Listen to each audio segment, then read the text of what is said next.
À la veille de la célébration de la nuit de Noël, l'évangile de ce jour nous donne à entendre le récit d'une autre naissance, celle de Jean-Baptiste, suivie de sa circoncision 8 jours après. Notre société occidentale s'enfonce aujourd'hui dans un hiver démographique. Les mouvements Child Free, sans enfants par choix, nés aux États-Unis dans les années 70 et sèment ainsi désormais en Europe. Eh bien, face à cette crise de la natalité, la foi chrétienne nous invite au contraire à accueillir avec réjouissance la vie donnée. Notre pape nous l'a rappelé récemment lors de son voyage en Corse. Notre passage souligne dans le même sens la joie des proches d'Élisabeth et de Zacharie après la naissance inespérée de leur enfant.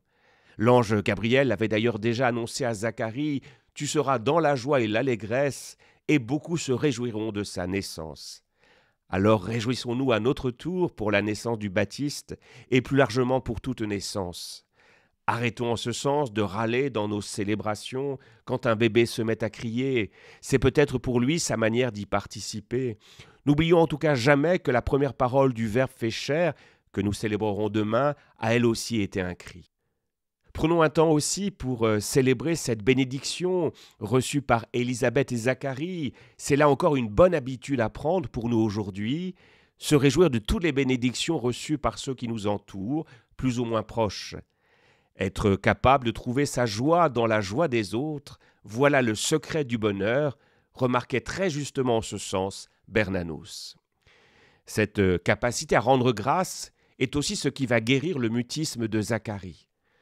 À l'inverse de Marie, qui n'avait pas remis en cause l'annonce de l'ange Gabriel, mais l'avait seulement interrogé sur la modalité de sa réalisation, Zacharie, lui, n'a pas cru en la parole angélique.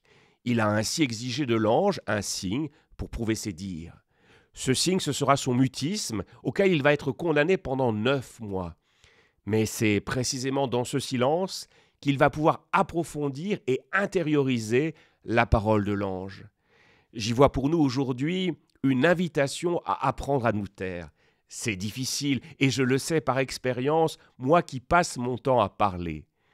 Pour y parvenir, l'abbé Agathon, un père du désert, avait gardé pendant 3 ans un caillou dans sa bouche. Il doit certainement y avoir d'autres manières pour y parvenir. Mais revenons à Zacharie.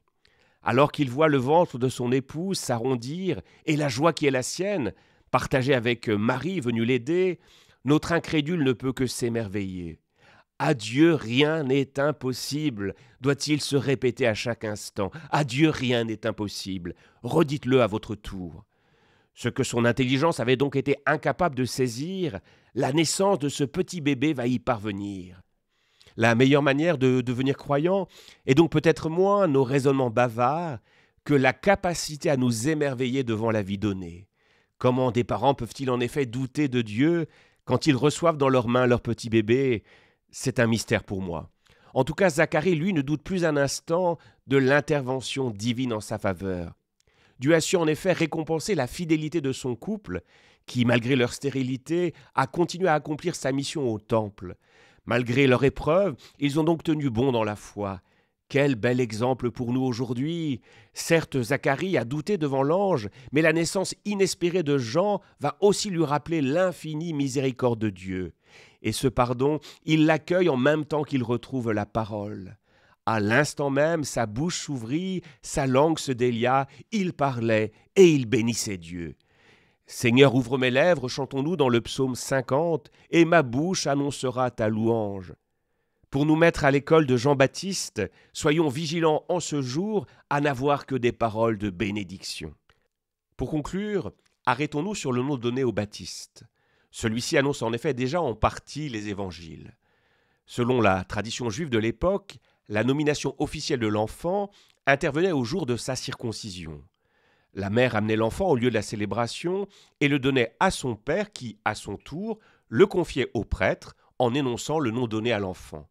C'était pour lui une manière officielle de reconnaître sa paternité.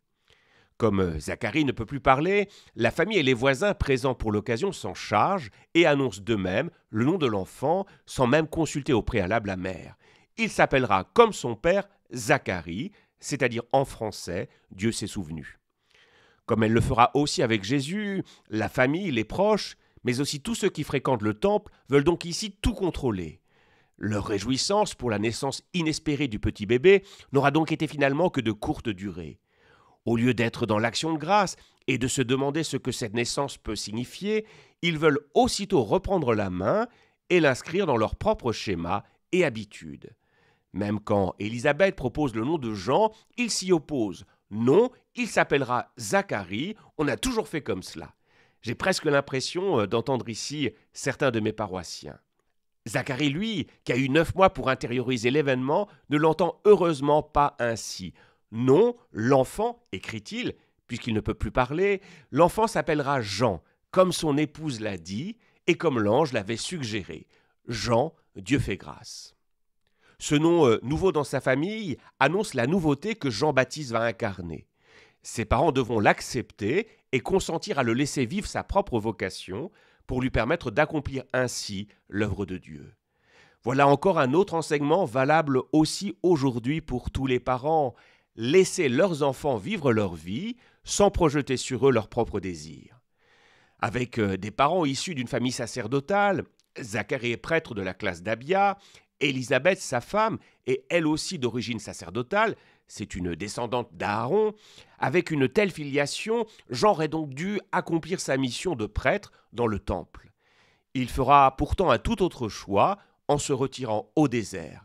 Il confirmera cette rupture en proposant à tous ceux qui le suivront le baptême pour la rémission des péchés, en concurrence avec les sacrifices du temple. Jean deviendra ainsi cette figure charnière entre les deux testaments. Il nous montrera notamment comment tout le sacerdoce vétérotestamentaire, incarné par ses parents, est en route vers Jésus, dont il aura la mission de préparer les chemins juste avant son avènement. Dieu fait grâce, découvrons-nous aujourd'hui avec ce nom du Baptiste. Nous verrons demain qu'il le fait en étant l'Emmanuel, en étant Dieu avec nous. Mais attendons encore une journée pour nous réjouir ensemble de cette nouvelle naissance. Bonne journée à vous.